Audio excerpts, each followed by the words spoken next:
Good morning, friends. Welcome to yet another India's Knowledge Series video. Now, in this video number 14, we will be seeing India's 24, which talks about the related party transactions.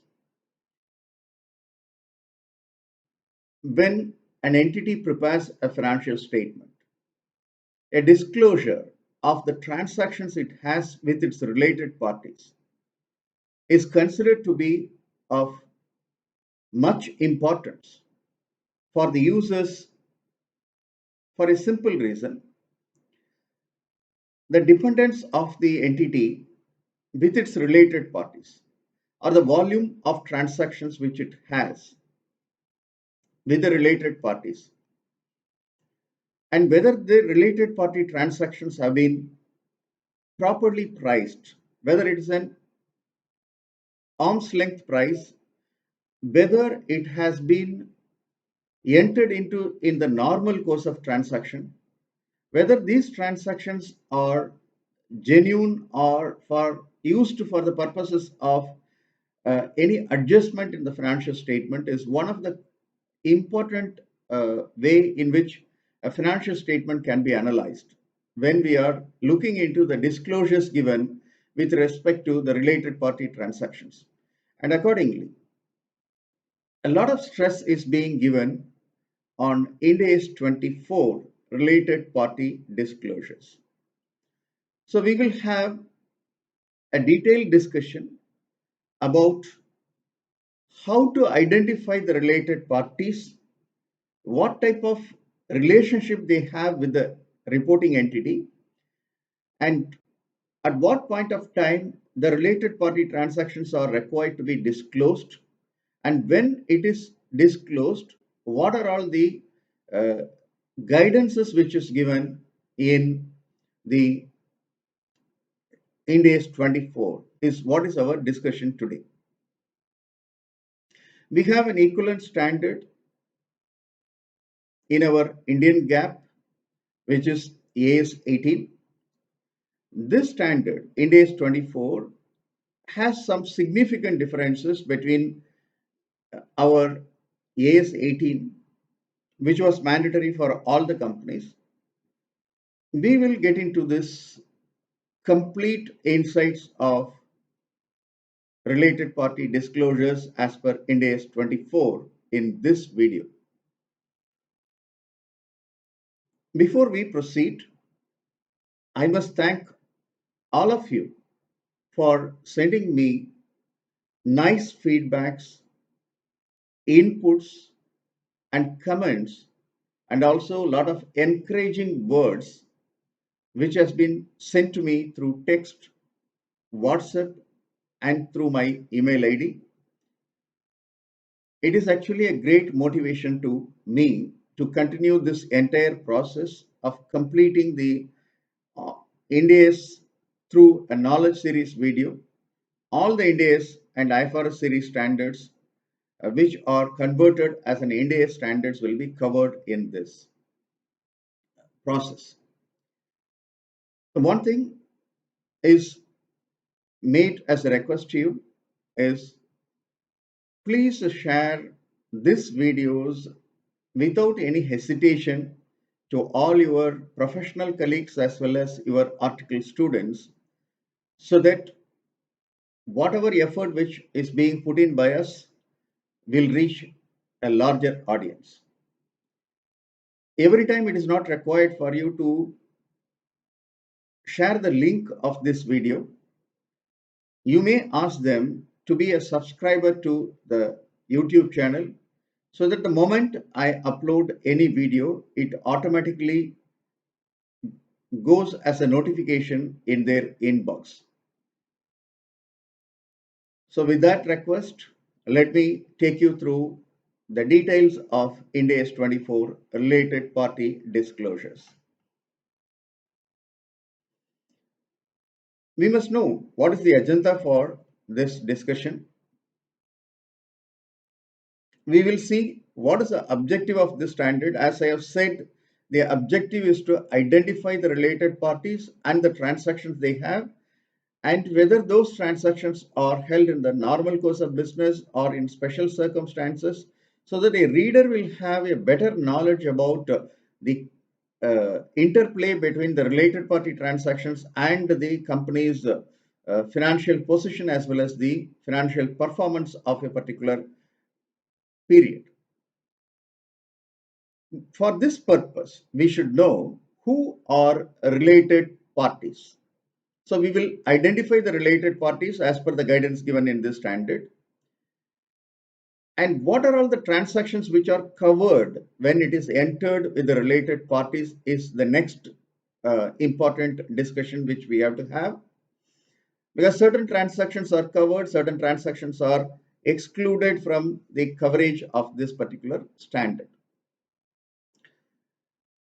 So we will understand what are all the related party transactions and what are the major disclosures which is required to be done. Because this is not an accounting standard, this is purely a disclosure standard, and to that extent, if the disclosures are properly made, it will give a proper understanding of the financial statement for the users. And no accounting adjustment is required because of this particular standard. And finally, we will also have a small discussion about what is the significant differences between the existing Indian GAAP and this Ind AS. With this, friends, we will move on to understand what is the objective of this particular standard.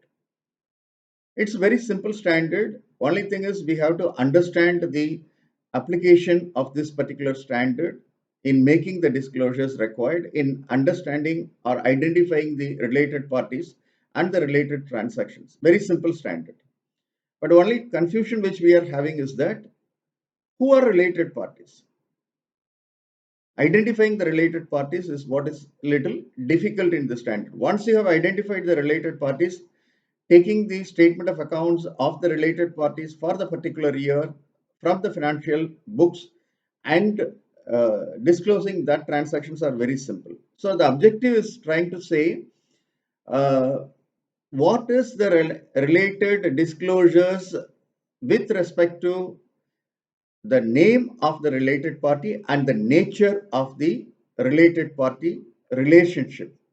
So why the nature of relationship is important is it will give the understanding of which controls the reporting entity, which entities are controlled by the reporting entity, which entities are having significant influence on the reporting entity, as well as we will also have some sort of understanding of what is a joint control which the reporting entity is having on investments made by it in any joint venture, and similarly whether anybody is having a joint control over the reporting entity.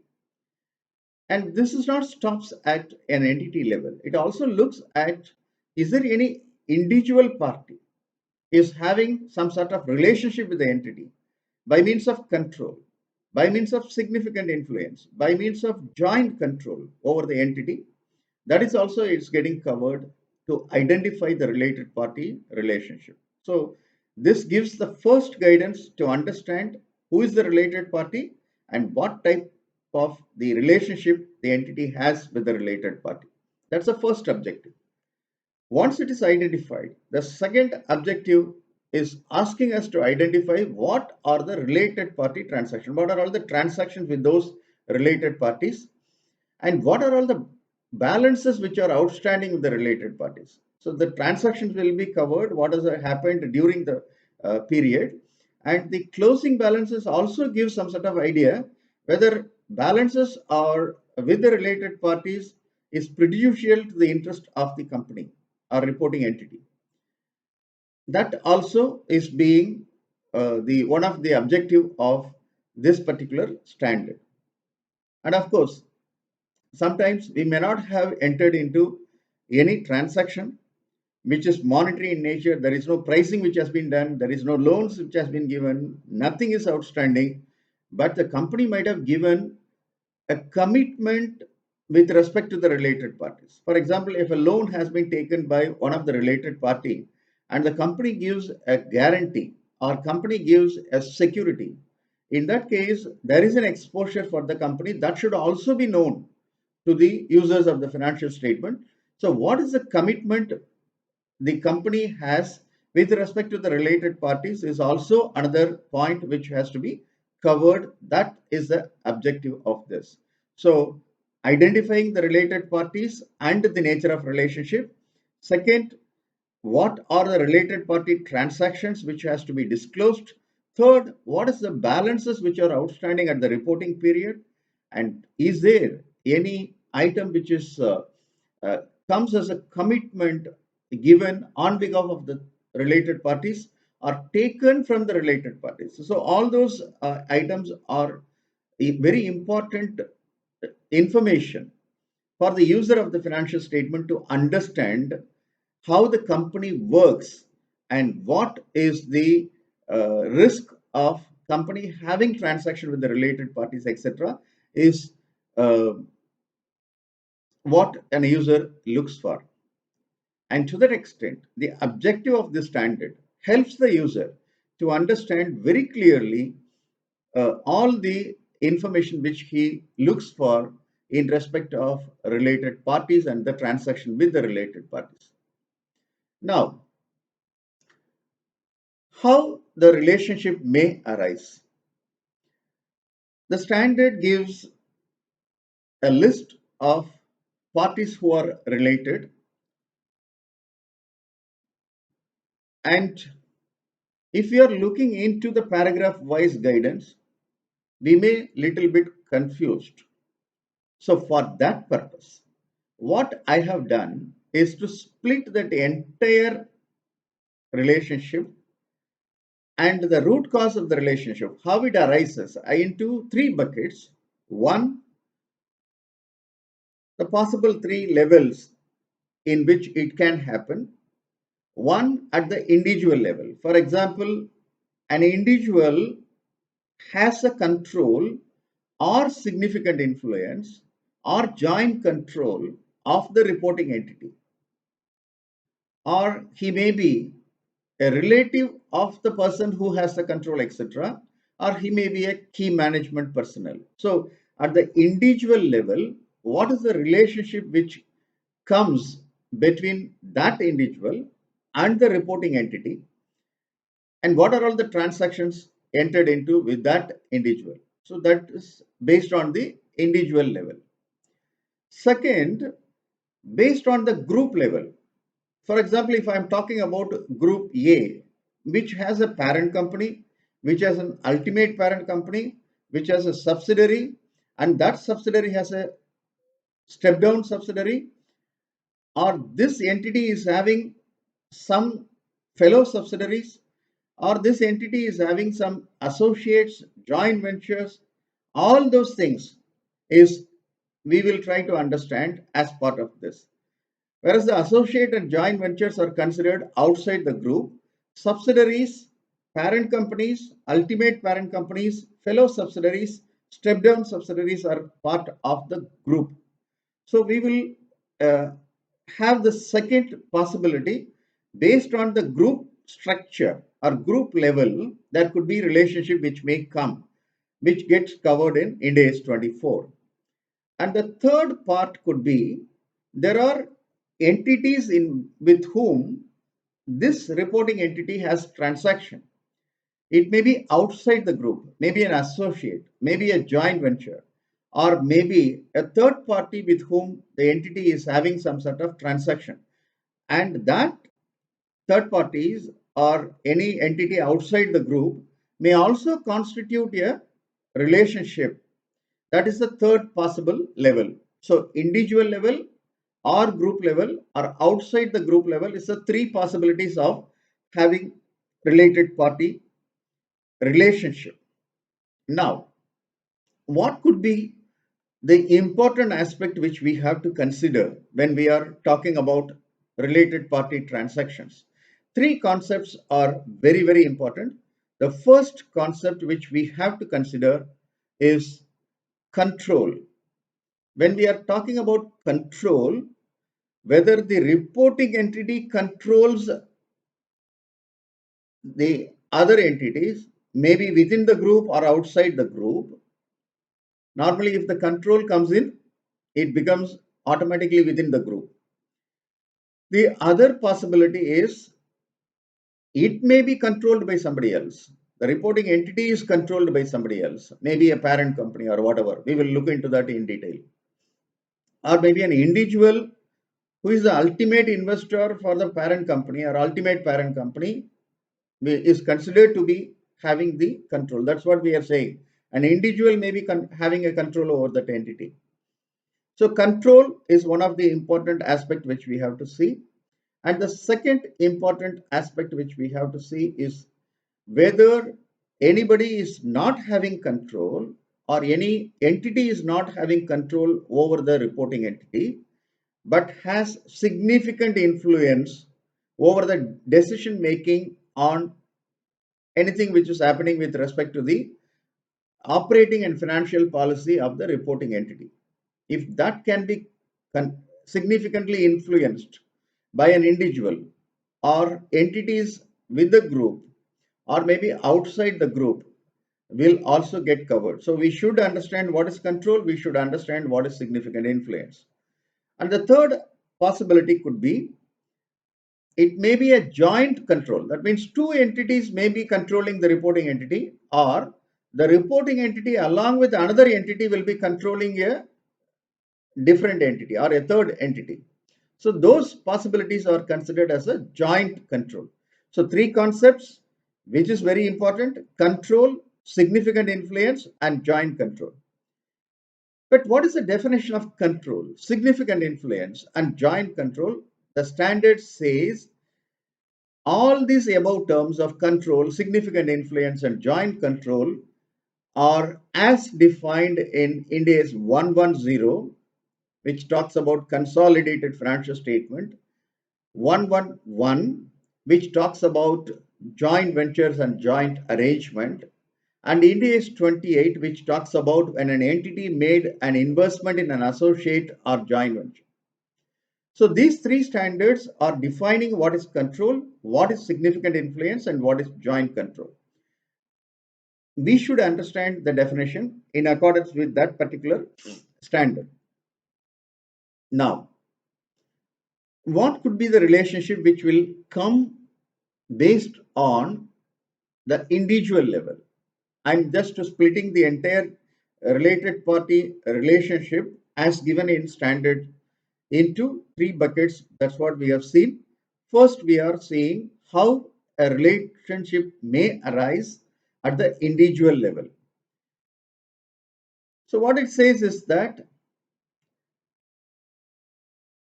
if there are persons or a close member, normally close family member of that person has control or joint control. Whatever three concepts which we have discussed will get repeated again and again, because if control is there, then we are supposed to disclose certain aspects. If there is joint control, we will go for identifying whether any other party is also there and then what is the disclosure requirements. So if an individual or a close family member of that individual has control or joint control over the reporting entity, one possibility. What is the next possibility? Can you guess? Yes. Whether that individual or his close family members are having significant influence over the entity. First is control or joint control. Now we are talking about significant influence. And the third possibility is that person or a close family member of that person could be a key management personnel of the entity. So there are three possibilities. It may be, and interestingly, it is not all this control, joint control, or significant influence, or being a key management personnel is not restricted to the reporting entity alone. That is very, very important. It has to be seen whether it's a key management personnel is uh, the KMP of the reporting entity, or is a KMP of the parent company of the reporting entity. So when it comes to an individual, control and joint control is independently tested with respect to the reporting entity. Significant influence is tested with respect to the reporting entity. But when we are seeing whether he or his close family member is a key management personnel, we are checking not only with respect to the reporting entity and also with respect to whether he is or his close family member is a KMP of the parent of the reporting entity. Suppose if the company has ultimate parent, we will go to the ultimate parent level also to see that. In simple terms, KMP of the group level, highest group level, will also become a part of the entity's reporting structure sometimes. And we will also look into whether the KMP is a KMP of the immediate parent. So the immediate parent will have influence over the transactions. It may have the control over the transaction. That is the reason why it is looking for the KMP to be disclosed not only for the reporting entity but also to the parent of the reporting entity. Now, we were saying that not only the person but also his close family members should also be covered as part of the relationship which they have with the company, whether they have the control, whether they have joint control, whether they are having significant influence, whether they are KMP of the reporting entity or its parent company. So we are trying to find out whatever individual relationship which we have seen, and it is extended to the close members of the family of the individual who has control, joint control, significant influence, or KMP of that entity. So it is going to the next level. And interestingly, what it says, when I'm looking into the close members of the family, we should consider one important aspect, whether that close member of the family is expected to influence the individual, or the close members of the family will be influenced by that individual who is identified as a related party for the reporting entity. So if they don't have an influence, or if this individual is not having influence over the close members of the family, it may not get covered. For example, it lists out a list of people who are expected to be influenced by the individual, or those people who is expected to influence the individual is given in this standard. We will see that in detail. And sometimes even with that relationship, they may not be expected to influence the decisions of this particular individual. In that case, they will be excluded from the disclosure requirement. That is what important aspect. Sometimes we may conclude even a wife could not be influenced by the individual. It's a normal scenario, right? So in that case, that person or the reporting entity will not cover the transactions with the wife of that particular individual. So the parameter is we have to see who are all the close family members and whether they are influencing the individual who has control, significant influence, or joint control, or KMP of the reporting entity. So the structure or the web increases to the next level from the individual level to the his family also. So when we are talking about who are expected to influence or expected to be influenced by the individual, the list given in this standard talks about the children of the individual, spouse of the individual, domestic partner of the individual. So we are Even thinking what could be an extended relationship, not only spouse, it may be domestic partner, where living in relationships are uh, very common in uh, the other countries. Slowly, it's also coming to Indian culture. So it is also getting covered here. Brother, sister, and of course, I am using a simple common terms, parents, but here the standard says mother and father. So that means when I am using the word spouse, and what you mean by spouse and what you mean by domestic partner, we will have a little bit of discussion later. Similarly, when we are talking about children, whether the children of the individual alone is covered or something else is also covered. Because when we are talking about relationship, the relationship will be very complicated when it comes to an individual level, right? So accordingly, what could be an extended level? What it says is that spouse of the children. Now I am confusing you a little bit. I have considered children of the individual. What do you mean by spouse of the, children of the spouse? Could be a possibility that the present spouse of the individual may be the spouse of another individual in the past and remarried. Could be a possibility. In that case, whatever children they have before this marriage with another marriage, that children is also considered to be having an influence or influenced by that particular individual. Not only spouse, so the previous spouse or erstwhile spouse, maybe I can use that word, will also get covered. Similarly, the domestic partner may have children not because of the relationship with the individual or maybe with the previous domestic partner or any other relationship. Those children is also covered here. So interesting. So how much complication a family can have? So much of complication a related parties standard guidance will also have. So everything has to be covered, right? And another interesting factor, it is not stopping at the children alone.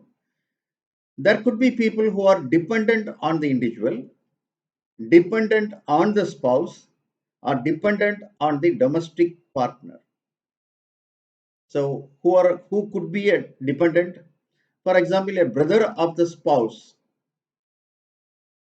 is dependent on the spouse, then that brother of the spouse is also covered as a related party for the individual. Similarly, dependence of the domestic partner is also covered as part of the related party at the individual level. And the individual's own dependents who are not covered in the six parameters, children, spouse or domestic partner, brother, sister, parents. For example, if I'm supporting or I'm dependent on my brother-in-law and he is expected to influence me as an individual. So then I become a dependent of that particular person.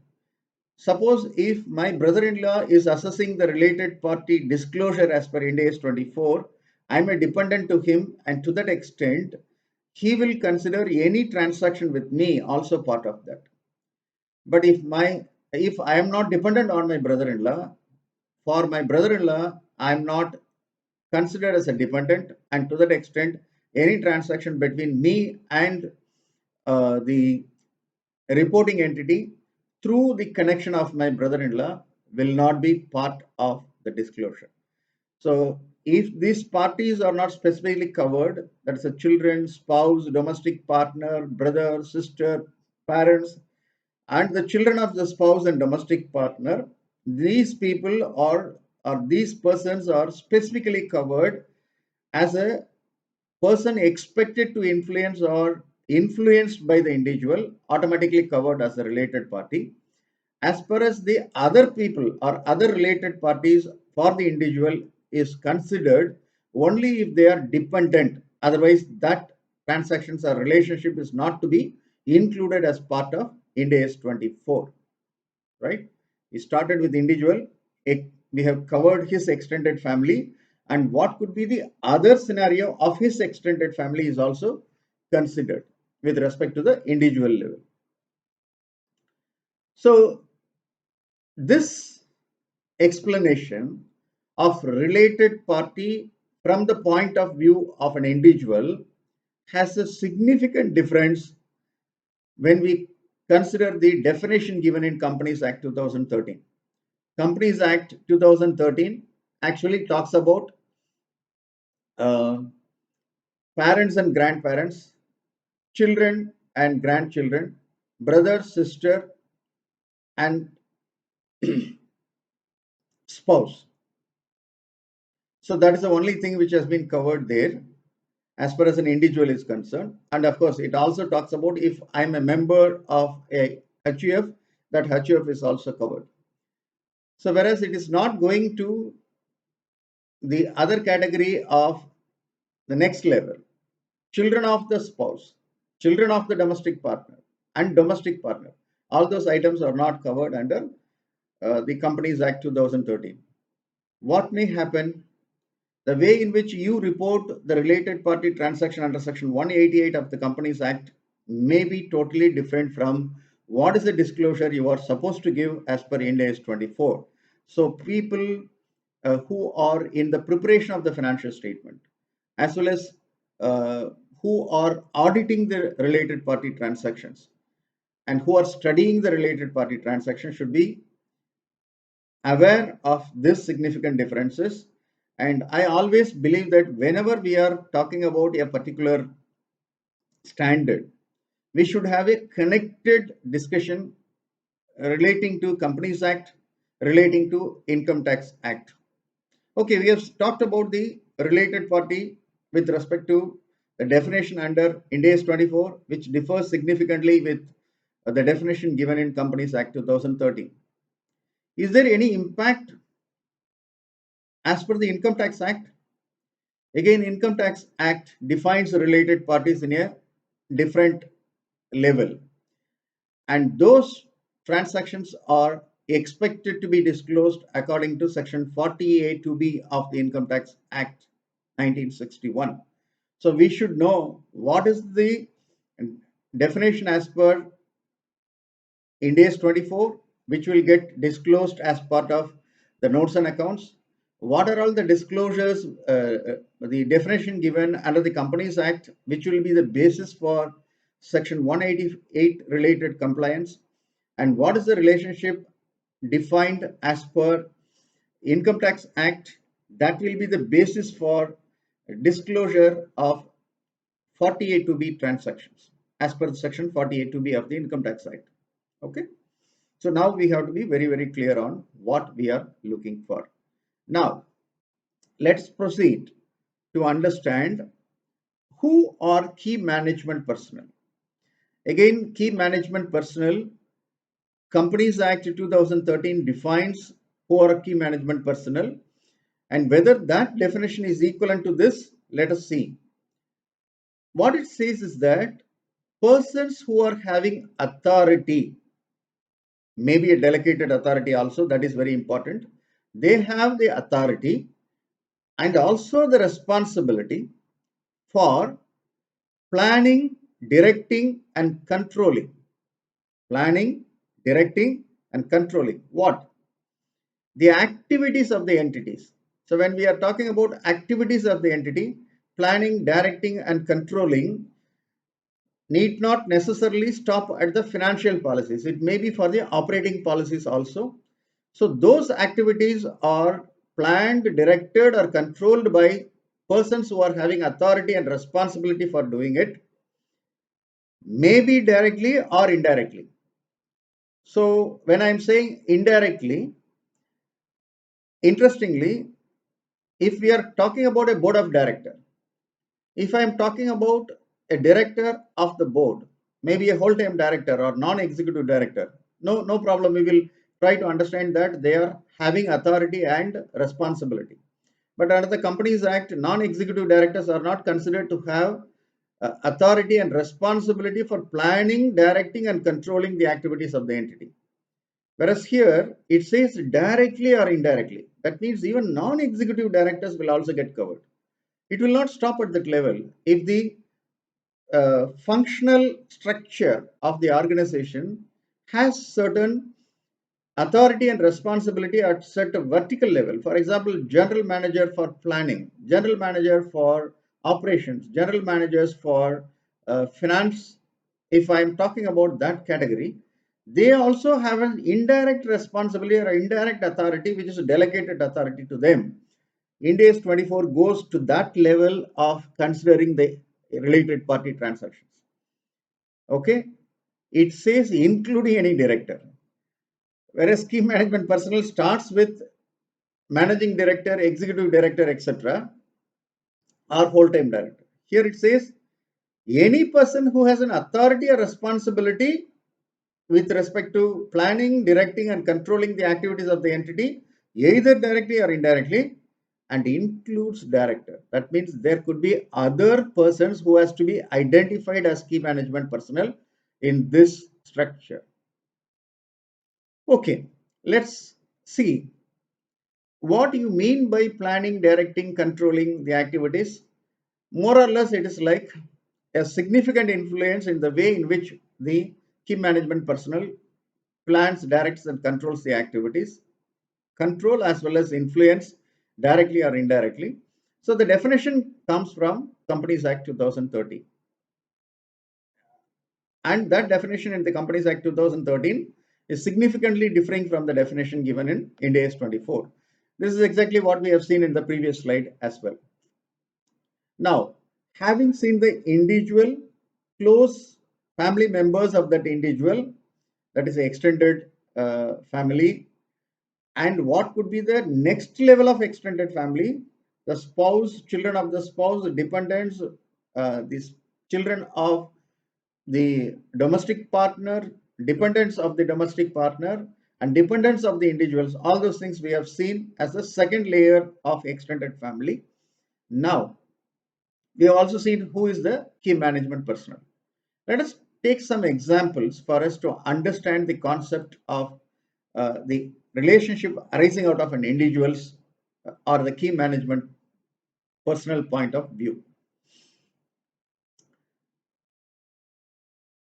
In this case, an individual A holds 51% of the equity share capital of the reporting entity A Limited.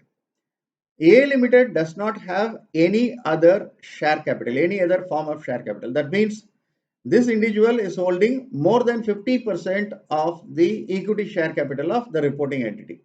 Whether A is considered to be a related party, without saying he has the control over the reporting entity. So to that extent, automatically he gets covered as the related party. Whether it stops at his level, no. It also goes to the next level, his closely family members.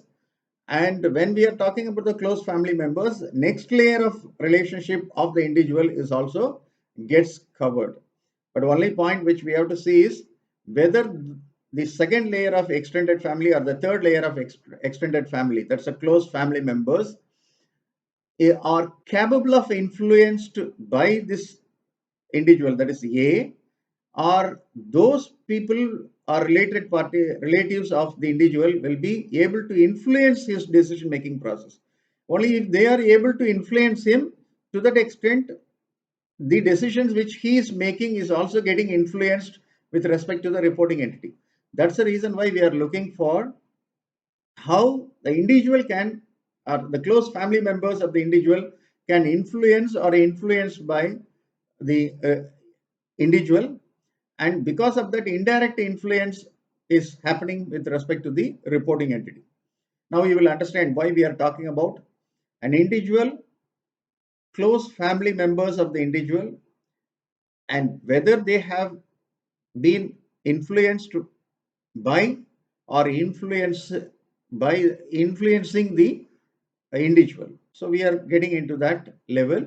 only to say whether indirectly a third person who normally not considered as part of the web is also influencing the entity's activities. That's the reason why we are moving to the second and third layer of the individual relationship by looking into the close family members and the next level of its dependence. Now, the second example which we are taking is B is a director of A Limited. So when we are saying B is a director of A Limited, what we have seen in the individual discussion, we said in key management personnel, other than persons who are having the authority and responsibility for planning, directing, and controlling the activities of the entity, it also includes director. That's what we have seen in the previous slide. That means the director of the entity is automatically gets covered. Once he gets covered, all his close family members are also becomes the relatives of A Limited. Because normal transactions, when we are talking about, maybe if a related party transaction is happening in the normal course of business, nothing to worry about uh, that transactions from the point of view of the stakeholders of the entity. If something is happening outside the normal course of business or some special structured transaction, it may have a genuine business reasoning, or maybe done with some sort of intention which is not good for the company. That's the reason why we are not stopping at the director level. So you don't have any transaction with the director, but you are having a lot of transaction with the wife of the director, or children of the director, or brother of a director, sister of a director. So those should also be brought within the purview of this particular standard. So those transactions will also be of importance for from the point of view of the user of the financial statement or the stakeholders. That's the reason why we are looking into this particular aspect of director and their or individual or their extended family as well. Now, C is a director of Hutch Limited. An individual is a director of Hutch Limited. And S Limited is a subsidiary of Hutch Limited. So what happens? Whether C is a related party for S Limited, what we have said, a key management personnel is identified as a related party if he is a KMP of the reporting entity or its parent company. So both are getting covered. In this case, if we are seeing from the perspective of C for and his relationship with S Limited, S Limited is only a subsidiary of Hutch Limited, and C is only a director of that parent company. But still, as per the definition, direct key management personnel of the parent company is also considered as a related party of the reporting entity. So for S Limited, which is a subsidiary of Hutch Limited, C, a KMP of the parent, is also considered as a KMP of the subsidiary.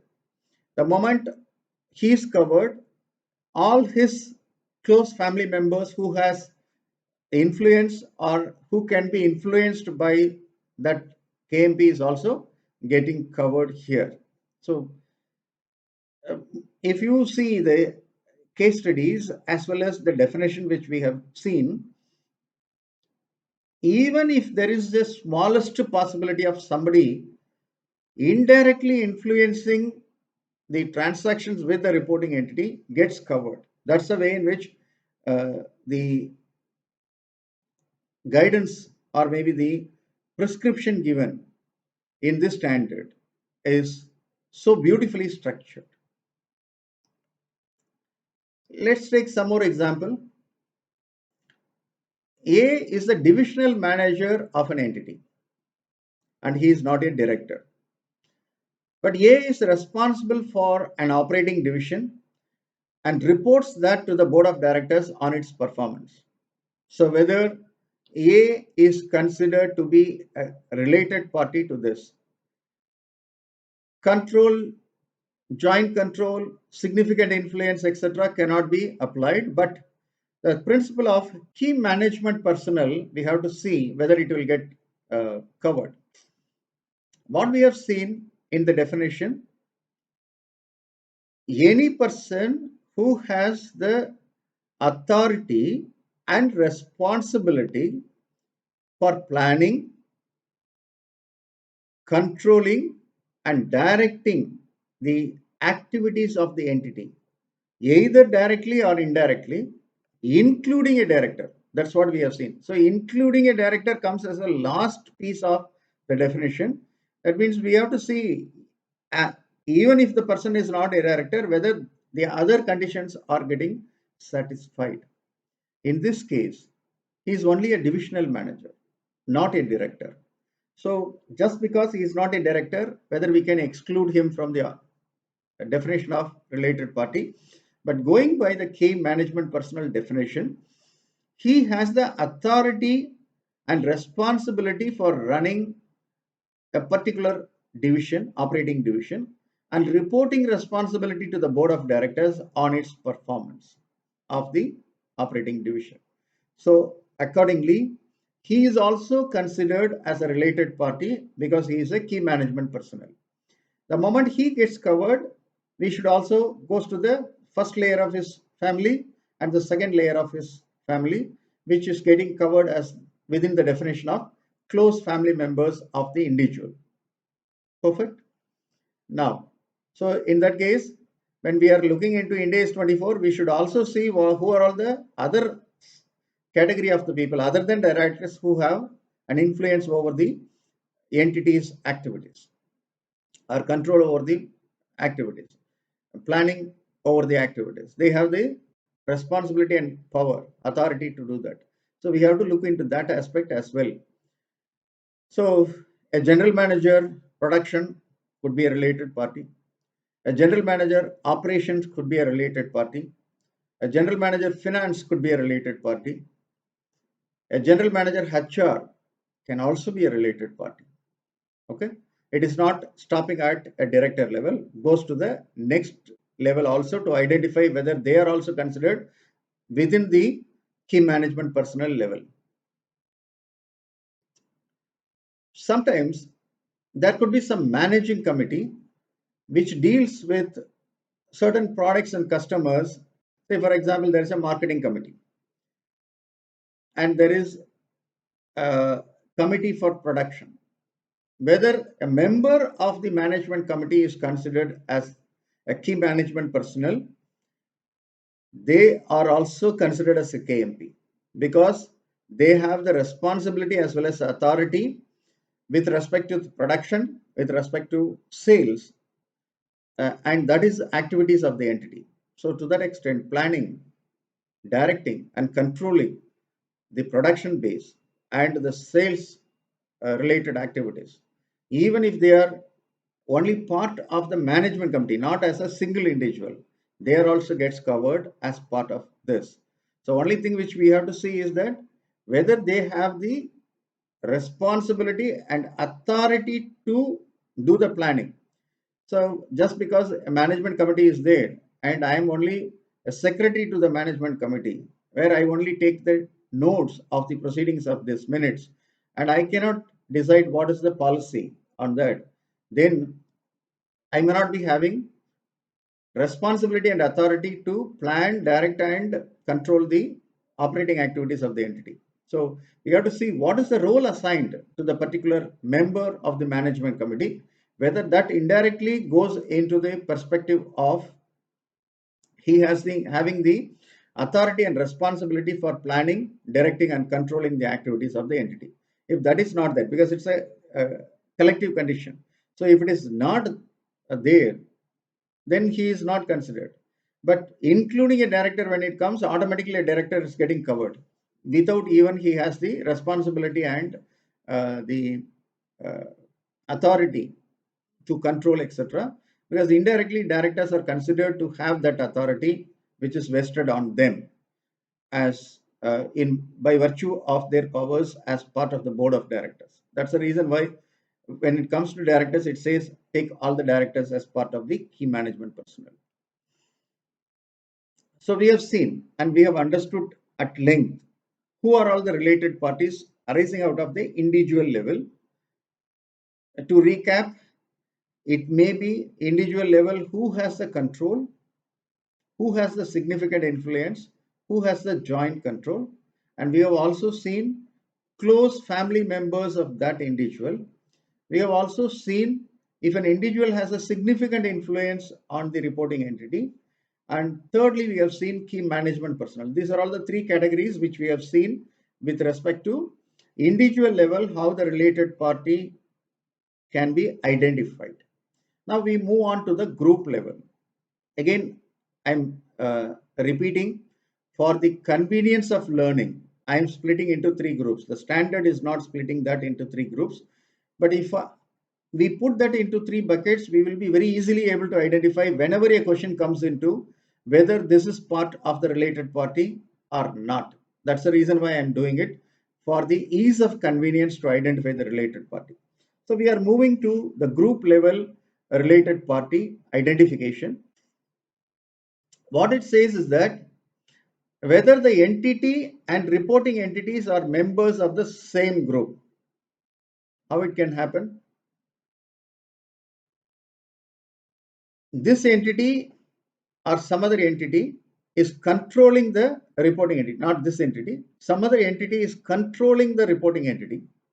So when somebody is controlling, could be a parent company or ultimate parent company if they are part of a very detailed structure.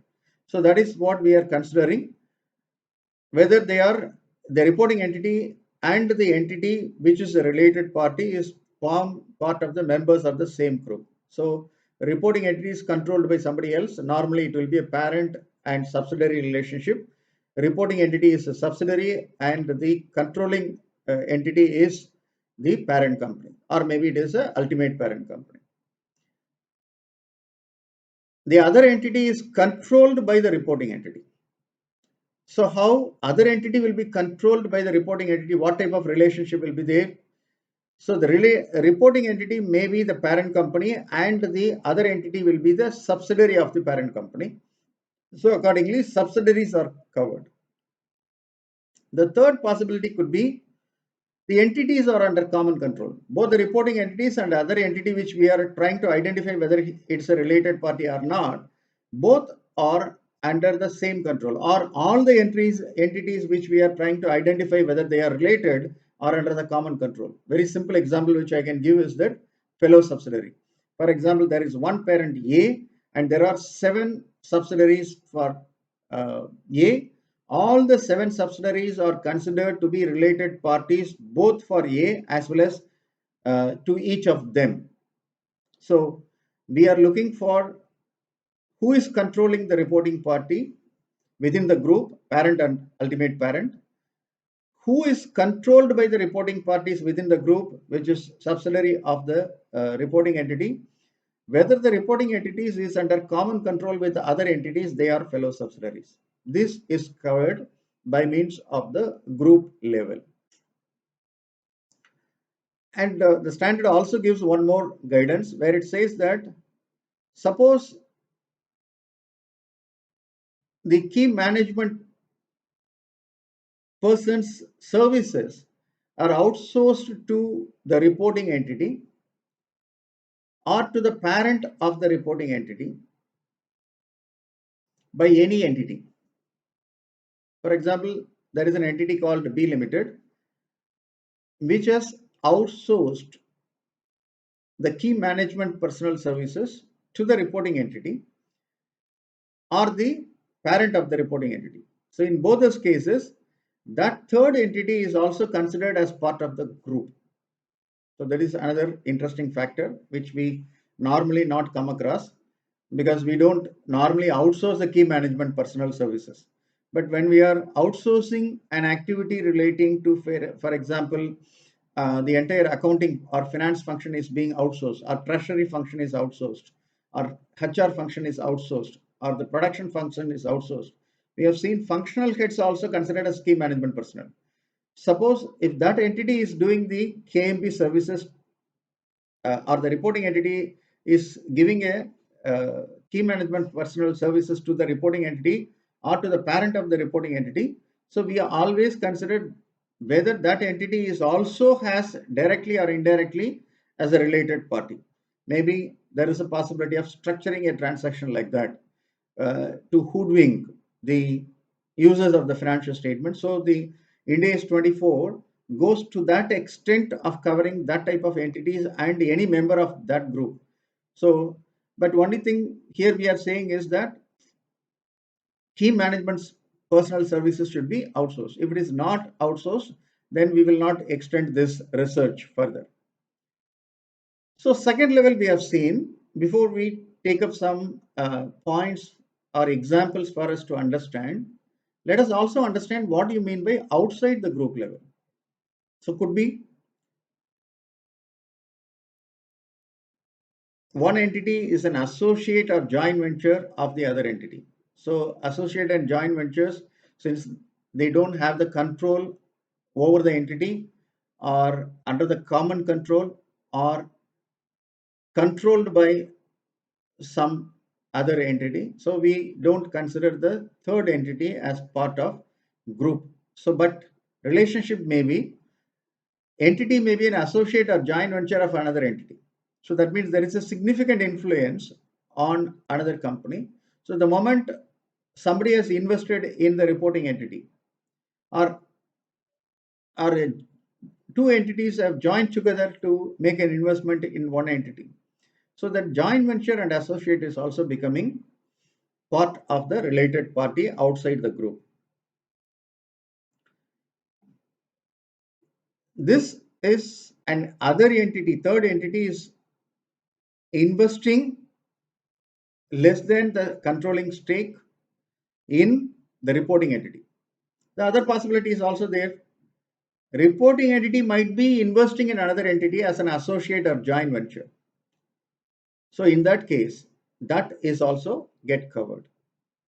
From the point of view as an investor also got covered, as a point of view, from the point of view of the investee is also getting covered for associate and joint ventures.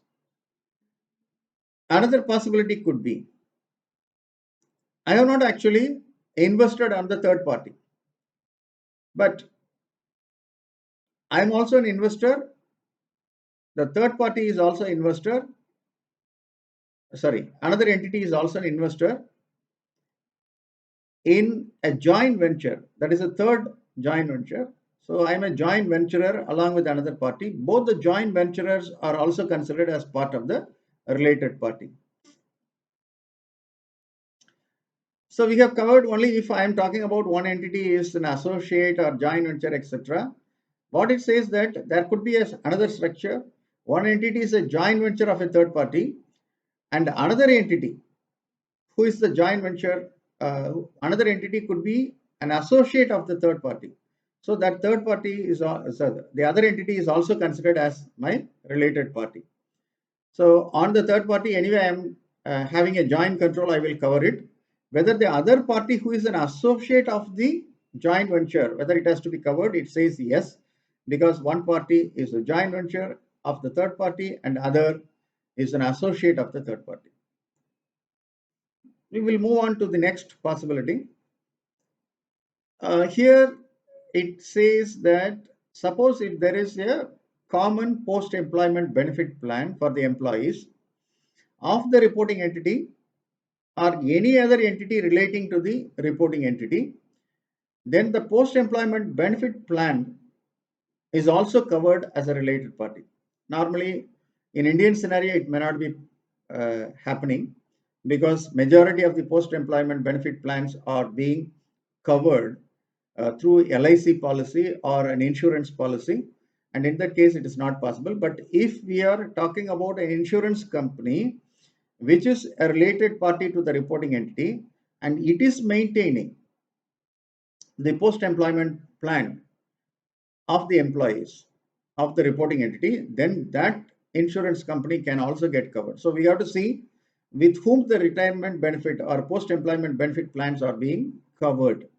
And is there any relationship with that particular entity, with the reporting entity? Then that benefit plan or entity which is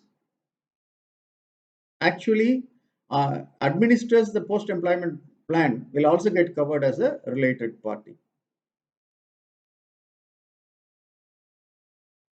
Suppose the employers who are sponsoring, not necessarily it is only one employer is contributing. So multi-employers are joining in a particular post-employment plan, which is a reporting entity. So here the example comes is the reporting entity itself is a post-employment benefit plan. And in that case, who are all the employers who are sponsoring will become the related party for the post-employment benefit plan. So all the members or the sponsors of this will become this. So again, these two are specific when with respect to the post-employment plan, whether due to the related parties with the post-employment plan, he will become the related party to the entity is one thing which we consider. And being a sponsoring employer of the reporting um, post-employment benefit plan, that will also become the related party. That is very rare circumstances as far as India is concerned, but this above 4 items are normally is a common practice. Now, let's go with certain examples so that we will be able to understand the complexity created at the group level as well as outside the group level to identify the related parties. D is a director of A Limited. B Limited is a subsidiary of A Limited. Whether D is a related party of S Limited. Sorry, it should be B Limited. Yes, he is. D is related to the reporting entity for a simple reason. What we have seen is that the key management personnel of the reporting entity as well as its parent company is also getting covered, so it's automatically getting covered. A Limited is a venturer and enjoys joint control over B Limited. B Limited has 6 subsidiaries and 8 associates. Who are all the related parties of A Limited? Anyway, A Limited, the venturer automatically becomes the related party. With respect to B Limited and its 6 subsidiaries and 8 associates, whether they are considered as related parties of A Limited, but the associates are outside because the second layer of significant influence is not considered.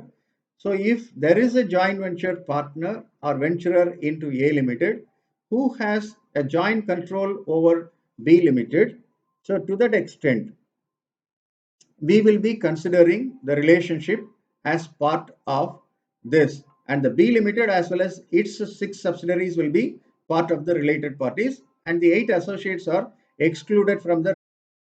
Let us consider this again, where we are talking about a case where A Limited is a venturer and he has joint control over B Limited. So automatically B Limited and A Limited are related parties. But B Limited has 6 subsidiaries and 8 associates. So what happens is, in the case of subsidiaries of B Limited has a control, and indirectly the control is coming to A Limited, and because of that, A Limited has to consider both B Limited as well as its 6 subsidiaries as part of the related party. When it comes to the 8 associate, it's only a significant influence which is not getting covered, so we can exclude that associate. So we are moving from one group to what could be the possible third parties group where I have indirect control. That is also coming into that. So what are all the parties who are related parties to A Limited? That's a thing which we have seen. B Limited and all its subsidiaries, but not the associates are considered as related parties. Let's have Some more examples for us to understand. Here, as an individual is having an investment in A Limited and B Limited. When we are trying to examine when can related party relationship be established from the perspective of A Limited's financial statement.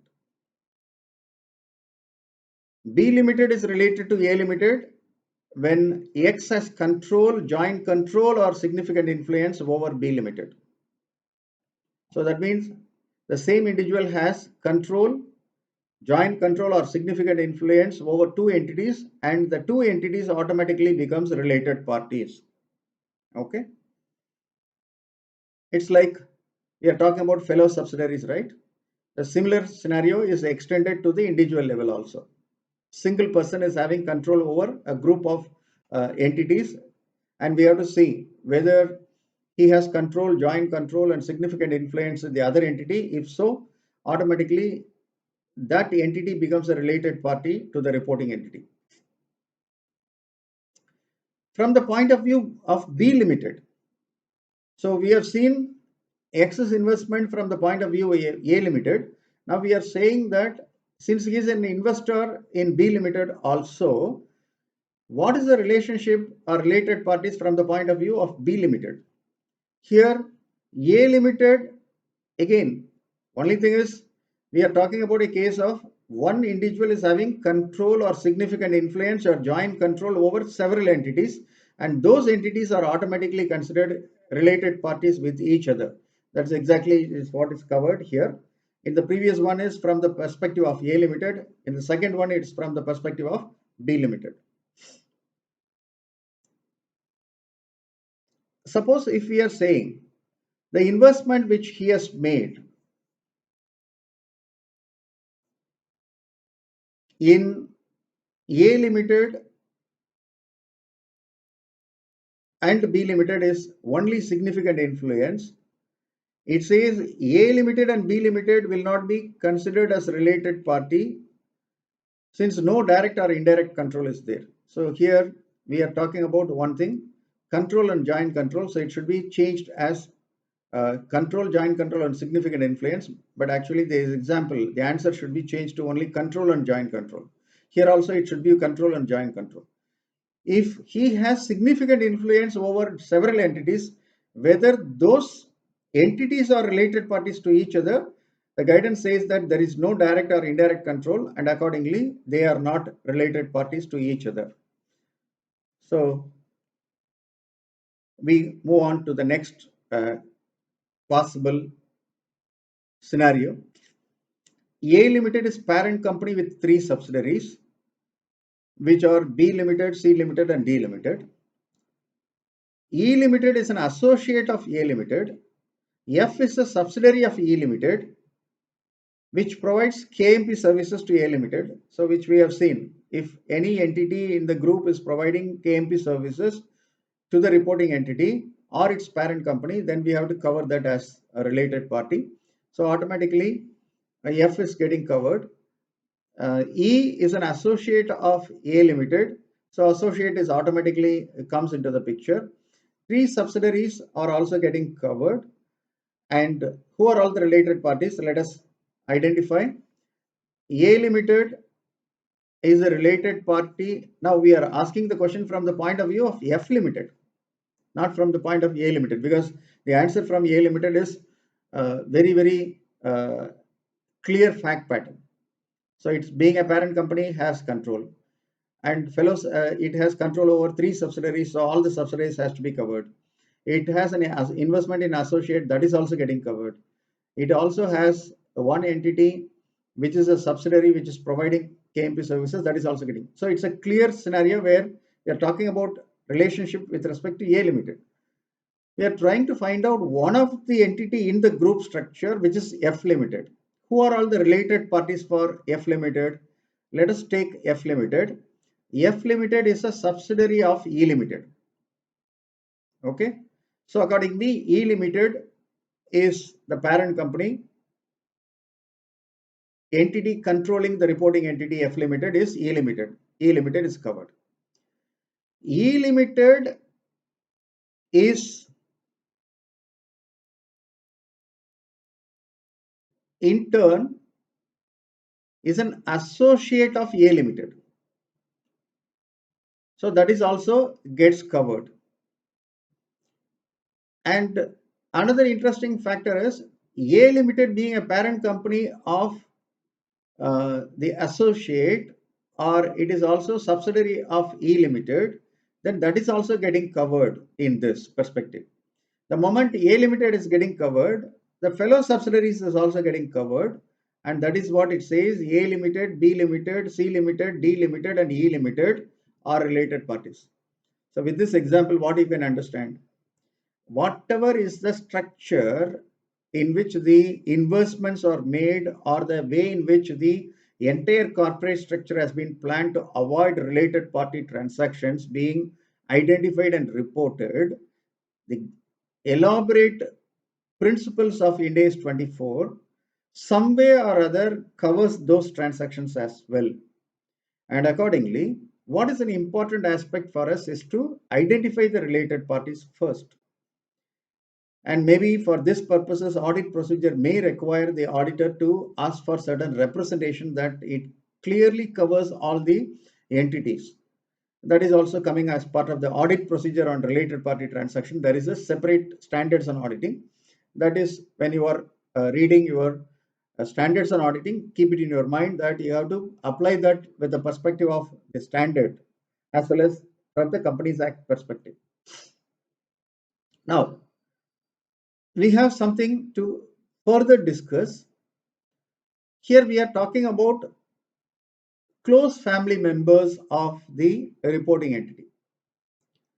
So here, wife of the member of the A's key management. That's a, say, assuming that X is an individual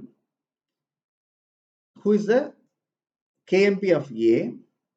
His wife controls 25% of the voting power in entity B, and accordingly has significant influence over entity B. Now, entity A transact with an employer benefit fund which is established by entity B. Should A disclose the transaction with B? Entity B is a related party to A because B is significantly influenced by a close family member of A's KMP. Accordingly, the pension fund is set up for the benefit of employees of entity B, and accordingly A will also be considered as a related party. Only 25% is the voting rights, but still close family member in his individual capacity is having a significant influence over the reporting entity or a third entity, automatically that becomes the related party to the reporting entity as well. So even the close family members through their connection can bring in related party identification and also related transaction. Okay, we have seen enough cases where at the individual level who are the related parties, group level who are all the related parties, and outside the group level who are all the related parties. And we have concluded that very difficult to structure certain things in such a manner that you are avoiding the related party transaction disclosure. We have seen it in extensive way. But certain items, parties are not considered as a related parties. Is there any exemption or is there an exclusion from the definition of related party? The standard prescribes certain cases where even though there are transactions with them and seems to be having little bit of direct or indirect influence over the company's operations, still not considered as a related party. And those are just because, say for example, in this case, A and B are having same common director or same common KMP. So whether those two entities are automatically covered as a related party, just because two entities are having common director or common KMP, they are not covered automatically as a related party. We have to see whether there is a control, joint control, or under the common control or significant influence which is happening. or sometimes whether it is relating to a pension fund, etc. We have to see. If those relationships are not there, just because there are two uh, entities which are having common director or common KMP, those two entities are not related parties. Very, very common when we are having established private limited companies.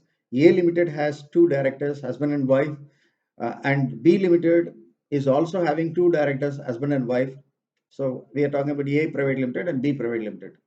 If I am talking about limited, then the number of directors should be increased. So if we are considering them, so if they are just common director, whether we have to automatically cover A and B as related parties to each other, we have to see the other facts. If no other facts is influencing or giving a control or joint control, then we will not take that as a related party. Similarly, two venturers are not related parties simply because they are uh, sharing a common control over a joint venture. So that means two parties are members of a joint venture. Whether that two parties automatically becomes a related party in their structure. When I have invested in the joint venture, it becomes my related party. When somebody has invested in an entity in a joint venture along with me, that is also a related party. But the venturer who has made an investment along with me in that, he is automatically becomes my related party. Again, it says that just because it has joint control over the joint venture, you cannot simply conclude. You have to see the other fact pattern, which demonstrate that yes, something more shows a direct or indirect control or significant influence. Similarly, there are situations where entity may be dependent on a single source of supply or single source of sales, or it might have taken a franchise of a well-established brand. And accordingly, the significant volume of business transactions are happening with that particular customer or supplier or franchisor. Whether that customer, supplier, or franchisor is a related party to this reporting entity, it says simply no unless other controls are being there. Similarly, somebody is giving finance, and there are departments and agencies of the government that does not have any control, are not related parties. So, for example, I'm depending on a particular NBFC which has financed more than 80 to 90% of my entire requirement of uh, term loan as well as working capital limits. That doesn't mean the NBFC automatically becomes my related party unless it is proved that there is also control available. Let us move on to have some more example to understand.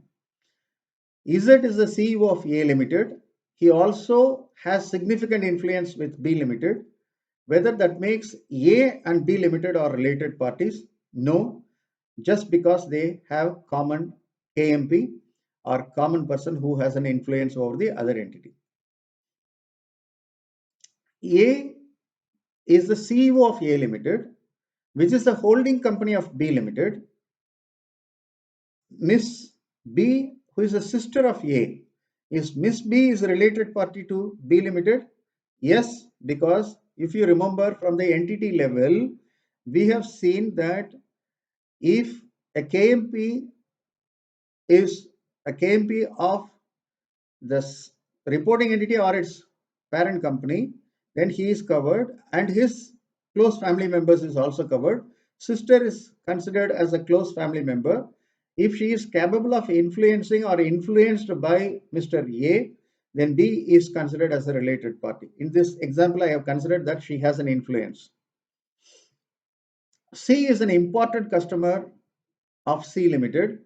80% of the revenue comes from one single source, which is from Mr. C.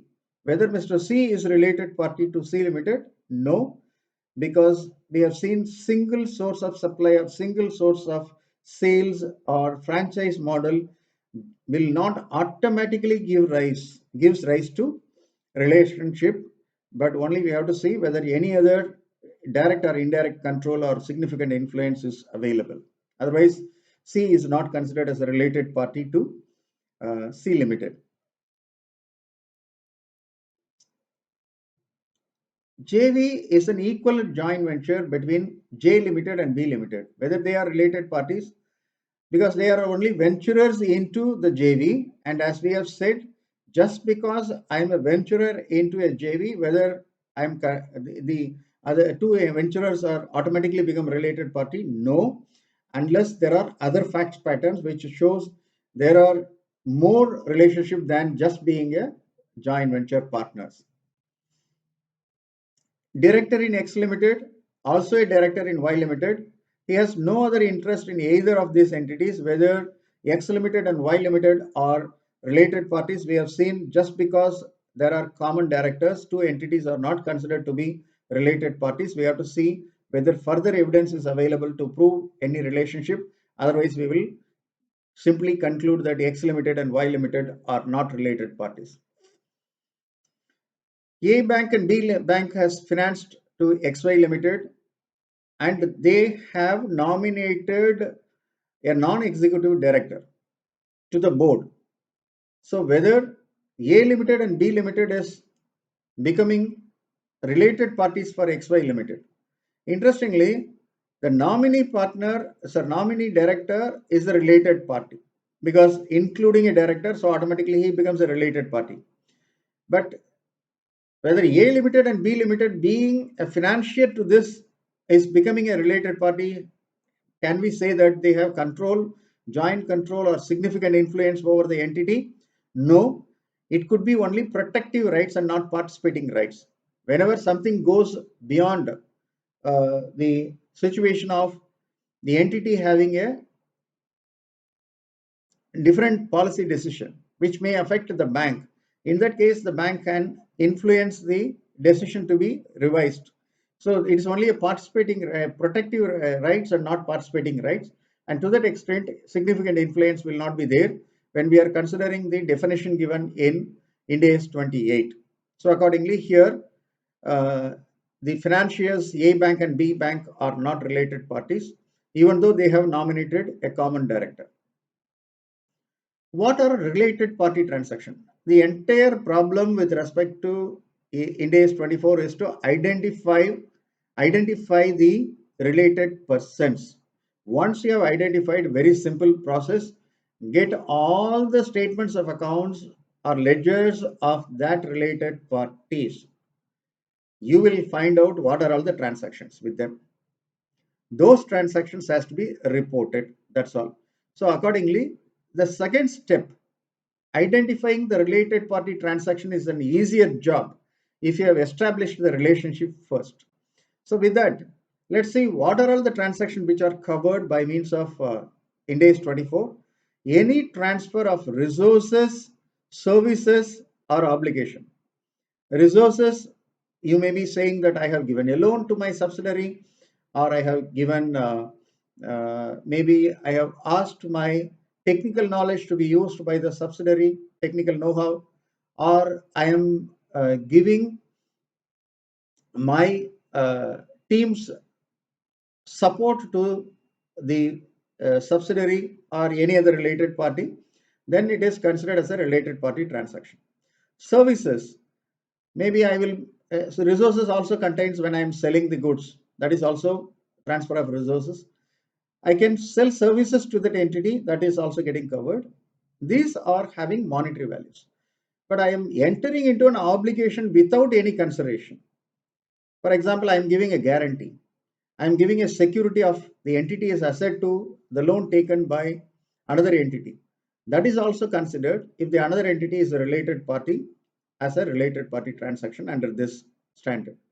Because the standard says any transfer of resources, services, or obligations, whether with a price or without a price, is covered as a related party transaction. So even if it is happening without any consideration, that should also gets covered. What could be examples of related party transaction? It's a very simple thing.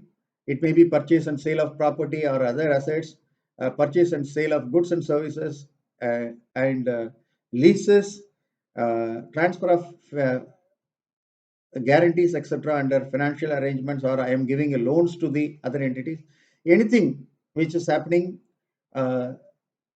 as transfer of resources or services or obligation is covered as part of the related party transaction. Let's have some examples for us to understand. Here, X Limited has 100% investment in A Limited. He is also member of the KMP of C Limited, and B Limited has 100% investment in C Limited. What is the structure now?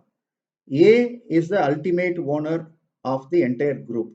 Very simple, because he is the 100% owner of A Limited, and B Limited, in B Limited he is actually, in C Limited he is actually a KMP, and B Limited is the investor in C Limited.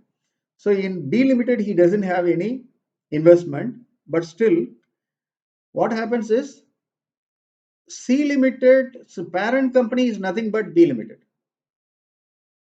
So A Limited, he has a direct investment and having control, and C Limited, because he is a KMP, he has a control. And with respect to B Limited, which has an investment in C Limited, that's a parent company of C Limited, and he is the KMP of another entity. So ultimate parent, maybe I can say ultimate parent, whether it has to be considered. Now let us see what are all the relationship from the perspective of C Limited and A Limited. A Limited is related to C Limited because X controls A Limited and is also member of KMP. That be very clear, evident from it. C Limited from A Limited if X is a KMP of B Limited and not C Limited. So in this example, we have considered he is also KMP of C Limited. So still it will get covered because he is a KMP of the subsidiary and the parent company. Suppose if it is different that X has a joint control, that is also getting covered. Where it will not get covered, only if he is having significant influence over A Limited, not 100% investment, less than 51% investment, and he has no joint control. Significant influence will not structure to that. Otherwise, in all the other cases, whether it is a control or joint control, through ownership or through KMP, automatically the entire group will get covered.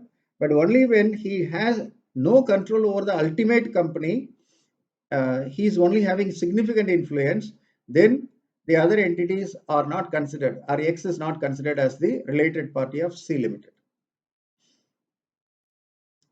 Having seen what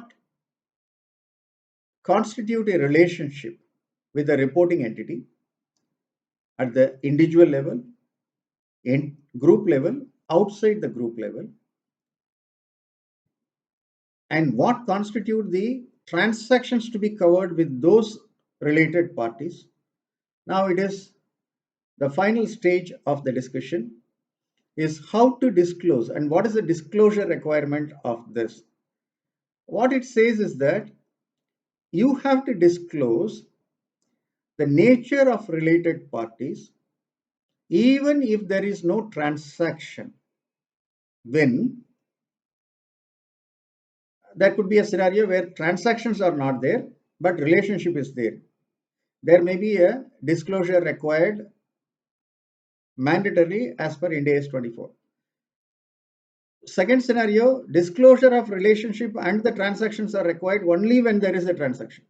There are two scenarios where in both the scenarios relationships are existing, but in one case no transactions entered with the related party, in another case transactions are entered. So there are situations where even without transactions, the nature of related party and the name of the related party has to be disclosed. Whereas in another scenario, only if there are transactions, the name of the related party, nature of relationship, and the transaction has to be disclosed. Let us understand. Normally, this requirement, even if there is no related party transaction, should be covered only when the entity has a parent or it has an ultimate controlling party. Suppose it doesn't have it has a parent company, but that parent company is not controlling. Indirectly, some ultimate parent company or ultimating controlling party is there. Then we have to disclose the name of the parent as well as the ultimate controlling authority as part of the disclosure, even if there is no transaction with the parent or ultimate controlling party. That is one requirement. Suppose if the parent or ultimate controlling party is not producing any consolidated financial statement, that is, parent company is also not producing, maybe because it is an intermediate parent company where exemptions are given as per Ind AS 1. So it is not preparing a consolidated financial statement. The ultimate controlling party, assuming that the ultimate controlling party is an individual and he is also not preparing a consolidated financial statement, then what it requires is to disclose the name of the next most senior parent that prepares the consolidated financial statement. What happens in this? Let us take an example.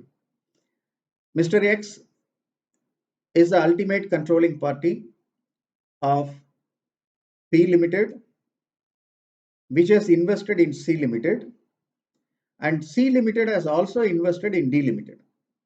When it comes to D Limited, what I am supposed to disclose the parent company or ultimate controlling party. Whether my parent company is actually having the control? No, because C Limited is not having control over D Limited, because ultimately it is controlled by Mr. A. So accordingly, I have to disclose Mr. A, right? But A is not preparing any consolidated financial statement, and he has invested in the ultimate parent company, which is B, and B is also not preparing a consolidated financial statement. We assume that it's not required to prepare.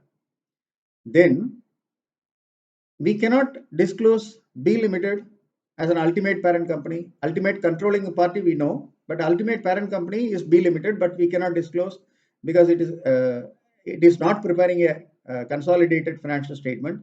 Then it says you should also disclose the next senior most entity which is preparing consolidated financial statement.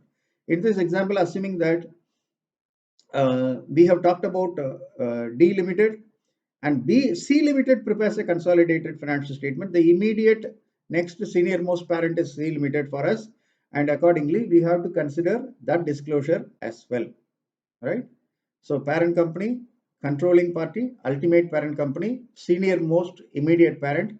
If the controlling party or the ultimate parent company is not preparing a consolidated financial statement, in that case the name of the related party and nature of relationship has to be disclosed irrespective of any transaction. Why that is important?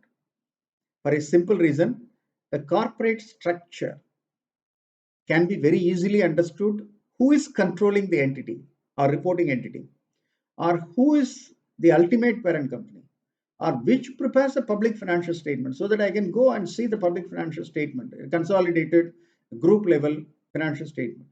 An investor or any stakeholder can see that. That is the reason why they are saying you have to disclose the name of the related party and nature of relationship irrespective of there is a transaction. In all other cases, if there is transaction, you have to disclose the name of the related party and the nature of the relationship. Let's take an example of the structure, whatever I have talked about. Mr. A has invested in entity L. Entity L has invested in entity K. Entity K has invested in XYZ Limited, and XYZ Limited has invested in entity C. How entity C will disclose the controlling parties? Assuming that there are no transactions between these entities, how it has to be disclosed? XYZ is a direct parent, so I have to disclose that. Mr. A is the ultimate controlling authority, I have to disclose that, even if there is no transaction. That is goes without saying. Assuming that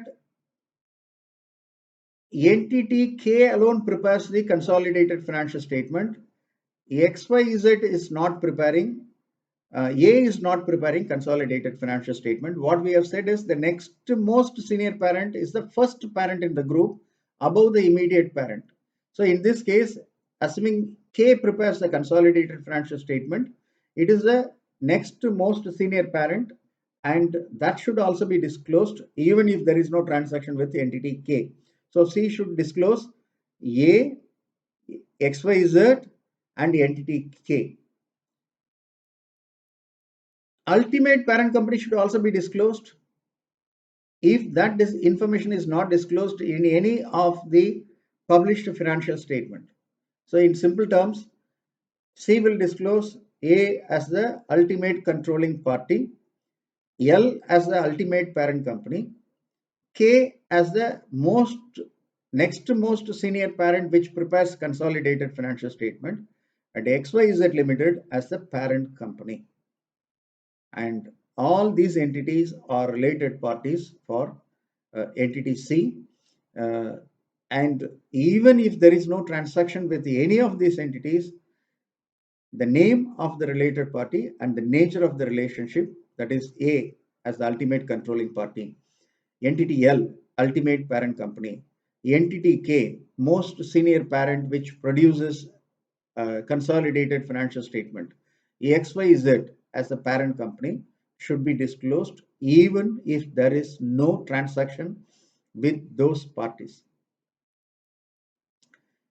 So with respect to the KMP, the next disclosure comes in, which says that what is the compensation paid to him, the total compensation paid to the KMP has to be disclosed, and also disclose the compensation in the following manner.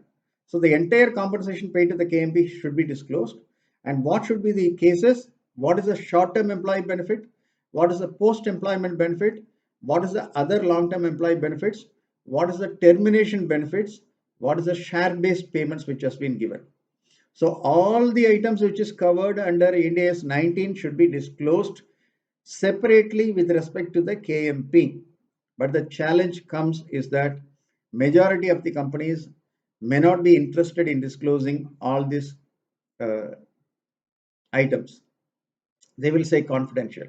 Whenever you are doing an audit of a HR function, everything is confidential. Even the benefits which are paid to a administrative clerk is also considered as confidential by HR. As an auditor, as a professional, we normally get into the scenario where they will refuse the information to be shared on a confidentiality basis, but we have to tell them that it will be a scope limitation as far as an auditor is concerned and get that information, giving the guarantee that this confidential information will not be shared with any other person other than the requirement for validating the requirement for disclosure. Anyway, disclosure is not done by the auditor.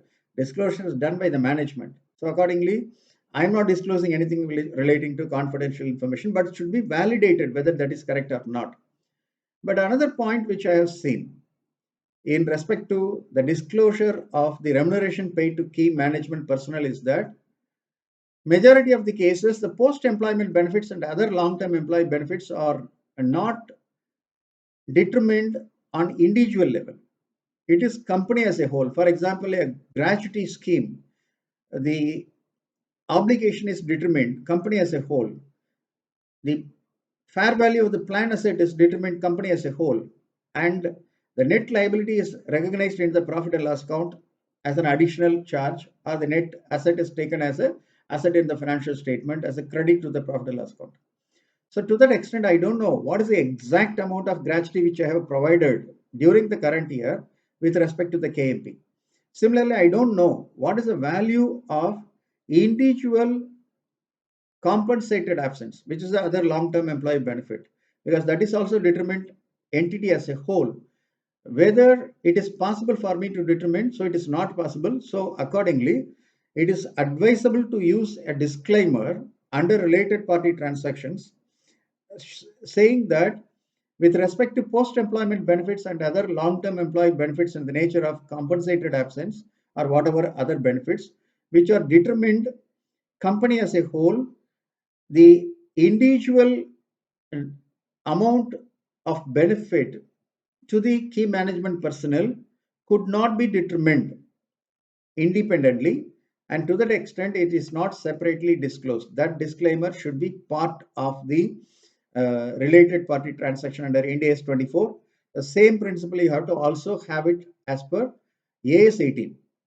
Another thing which I normally prescribe is that in case if you are talking about a disclosure of the related party and nature of relationship, this is based on the information available with the reporting entity. I cannot go beyond that as an auditor. Similarly, the management can also go beyond that to identify whether there is any other relationship which is omitted to be disclosed.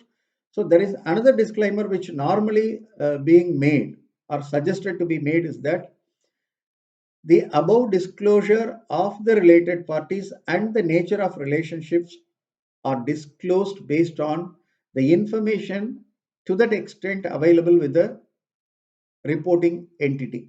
So these two disclaimers, one on the name, completeness of the name of the related party and nature of relationship is based on information available with the entity. And another thing is when transactions are disclosed, what is the balance, what is the transaction relating to post-employment benefits or other long-term employee benefit which has been determined company as a whole, but what is the portion attributable to the KMP, we are making another uh, disclaimer. Suppose if I am taking the key management services from another entity, the compensation which has been paid need not be disclosed with respect to the KMP because the entire thing is done by somebody else, so there is no KMP at all. That's the way in which it goes into. Let's move on to the next level of disclosure. What is the minimum disclosure which has to be included for the transaction? We have seen the name and the nature of relationship and what are the items which has to be disclosed with respect to KMP and with respect to the other entities. Now, what is the minimum disclosure? The amount of transactions, the outstanding balances including commitments, provisions for doubtful debts or write-offs of the outstanding balances. That's what one is provision and another is write-off. Both will get covered. And what is the amount of expenses incurred where the entity is providing services to a separate management entity, which is providing the management services, KMP services. The disclosure required shall be made for parent, entities with joint control and significant influence, subsidiaries, associates, joint ventures in which entity is a joint venture, key management personnel of the entity or its parent, other related parties. Interestingly, the way in which the related party transactions are disclosed, we try to give a columnar disclosure where we are giving current year number and the previous year number, but the transaction should be very clearly understandable for the user. What is the amount paid to the parent company with respect to the particular transaction? For example, sales. What is the amount paid to the parent company? What is the amount paid to the entities which are having joint control or significant influence? JV or associate. What is the amount paid to the subsidiaries? What is the amount paid to associate? What is the amount paid to a joint venture? What is the amount paid to a KMP? What is the amount paid to other related parties? Each item has to be, each type of transaction has to be given in this particular scenario. But it may be difficult for having so much of columns. So one possibility is you can have a columnar discussions of what is the amount paid to the parent, subsidiaries, etc. And then you can show what is the individual parties to whom it has been paid. Or otherwise, you can simply disclose the relationship in the top and give some sort of abbreviations and show what is the abbreviation to under each category of the transaction. You can say for example, A Limited is a parent company, A Limited so much. So I'm not showing what is the amount paid to parent company by saying A Limited parent company, but A Limited has been disclosed as a parent company in the relationship tab. So automatically we get that information. So that is also one way of putting the disclosure. So suppose if D Limited is 100% subsidiary of C Limited, how the disclosure should be made by D Limited first? That's a subsidiary company. Let us understand. So there are transactions between C Limited and D Limited. One is intercompany sales are happening. Remunerations are paid to the key management personnel by C Limited, and loans has been given by C Limited to its KMP. Purchases is also there. Intercompany purchases are there. So how this transaction has to be done with respect to the financial statement? In individual financial statement, all the transactions will automatically get covered. So that is, what is the sales I have made to D Limited? 50,000 has to be disclosed. What is the purchases I have made from D Limited, if it is any, that should be disclosed. What is the loan given to the KMP as well as remuneration is also getting covered. Similarly, D Limited will also disclose the purchases and sales made to C Limited. That will also be done in the standalone financial statement. When it comes to consolidated, what happens? In the consolidated, intercompany sales and intercompany purchases are removed. Even intercompany balances are getting eliminated. So to that, because it's a parent and subsidiary company, line by line consolidation. So intercompany balances and intercompany transactions are eliminated. What will left out will be only payment made to KMPs or transaction with the KMPs will get covered. So what will get covered is the disclosure of those transactions where it will disclose the transactions relating to the payment of the KMP. So intercompany transactions are getting eliminated in the consolidated financial statement. In the standalone financial statement, all the transactions will get covered. Clear from the standalone point of view as well as the consolidated point of view. During the year ended 2020, X paid technical services to affiliated entity 3 lakhs and salary to KMP 0.75 lakhs. What amount should be disclosed as part of the related party transaction? Because technical services paid to affiliated entity, so within the group that should also be covered as a related party. Whatever paid to the KMP is also considered as a related party transaction. So entire 3.75 lakhs gets covered. Sitting fee is paid to an independent director. Whether it should be disclosed? It should be disclosed because both independent director as well as any other director is covered. So sitting fees paid to the independent director is considered as a related party transaction, and independent director is considered as a related party. So it should be disclosed as part of it because the independent director is considered as one of the KMP, because KMP includes including director. So he is also getting covered. Paid to executive and non-executive director should be disclosed by way of related party transaction in the financial statement. Yes, because both of them are covered within the definition of KMP. So what we are saying, in AS 18, we may not have disclosed the transaction with the non-executive directors or independent directors.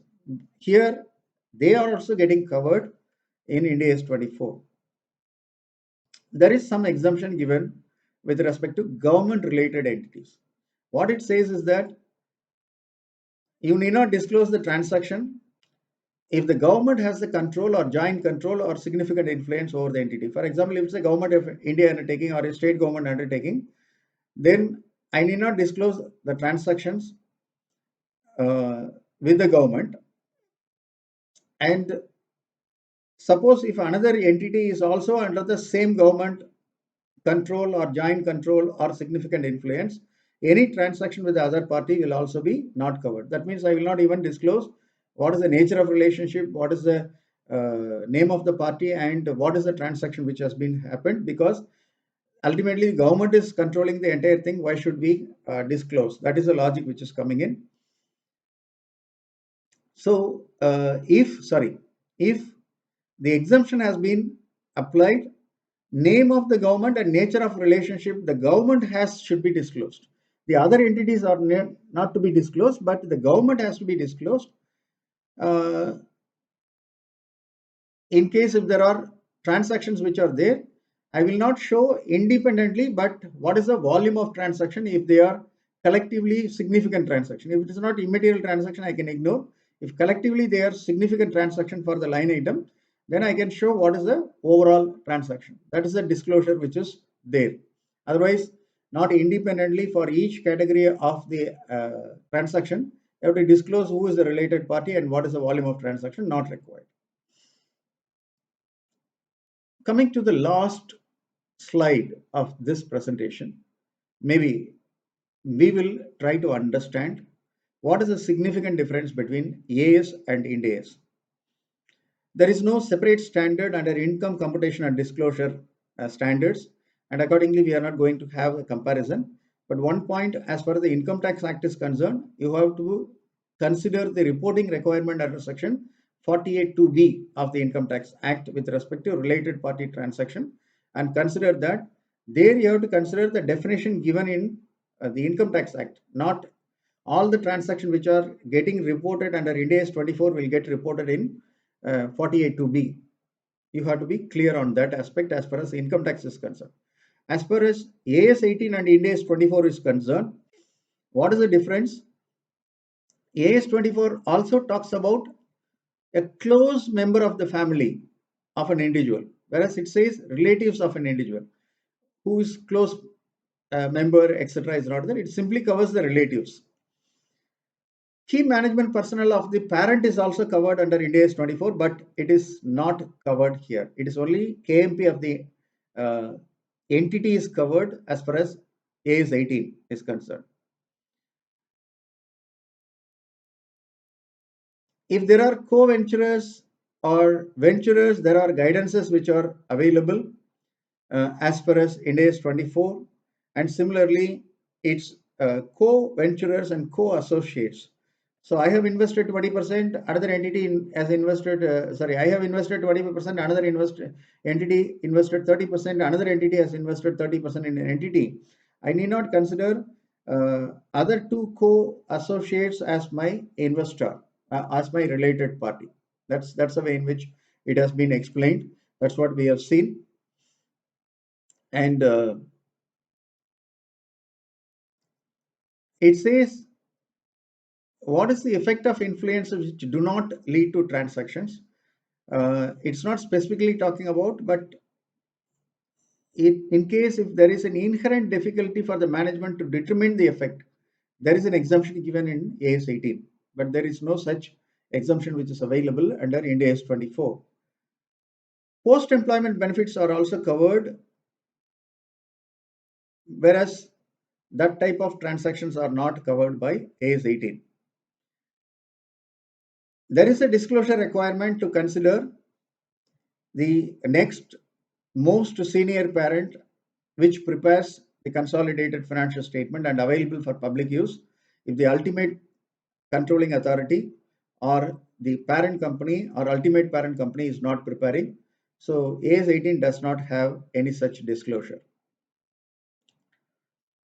When there is a disclosure requirement with respect to KMP, Ind AS 24 gives a guidance what are all the breakups which you have to give, whereas AS 18 does not require a very extensive disclosure under different category. It simply says any payment to the KMP has to be disclosed.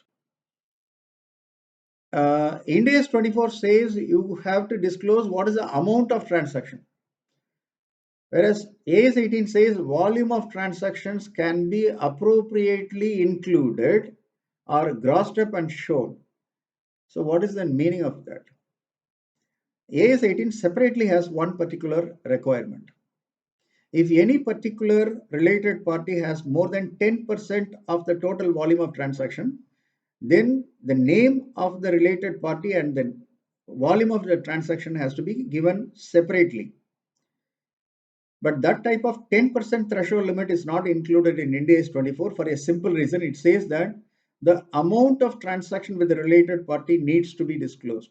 That means you have to disclose with respect to all the related parties what is the transaction. That is what it says. When you are disclosing the transaction, you have to see what is the amount paid to the parent company, ultimate parent company, your subsidiary companies, fellow subsidiaries, associate, joint venture, KMP, other entities who are related parties, relatives of KMPs, etc. It has given that type of guidances and what is the amount paid. So that means there is no threshold limit, but independently you will know what is the amount paid to the KMP and all those things. Okay. Now, exemption is given with respect to government related entities. To that extent, the government is having the control over the entities.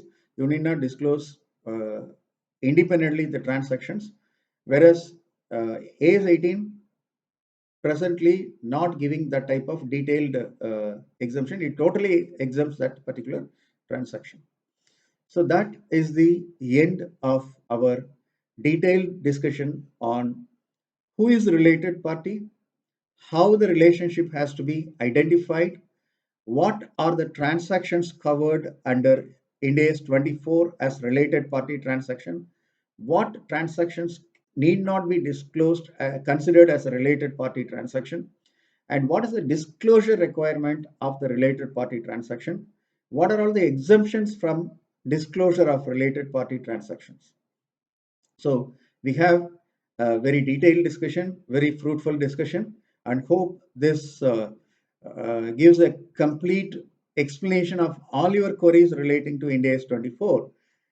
As usual, if you are having any additional questions or seeking for explanation based on a particular fact pattern, you can post it to my email or you can post it to the channel itself so that I can address them as part of the Q&A session, which I plan to do it as a separate session. And if you wanted to know when that new uploads are happening, it goes without saying, if you are a subscriber, you get automatic update of all the videos which I am doing. Immediately on such upload, you get the notification. If you are not a subscriber, you are under the mercy of either me or your friends to share the link for the video. So accordingly, it will be a better choice to be a subscriber to the channel. As I said, it is not my channel, it is our channel because it's for knowledge sharing. So, and accordingly, I encourage more and more active participation in the channel. With that, I conclude the present video and thank you very much for all the support and wishes which you are giving me to retain my stamina to conclude all the Ind AS standards as part of this Ind AS knowledge series video presentations. Until I come back with one more Ind AS series video, stay home, stay safe, goodbye.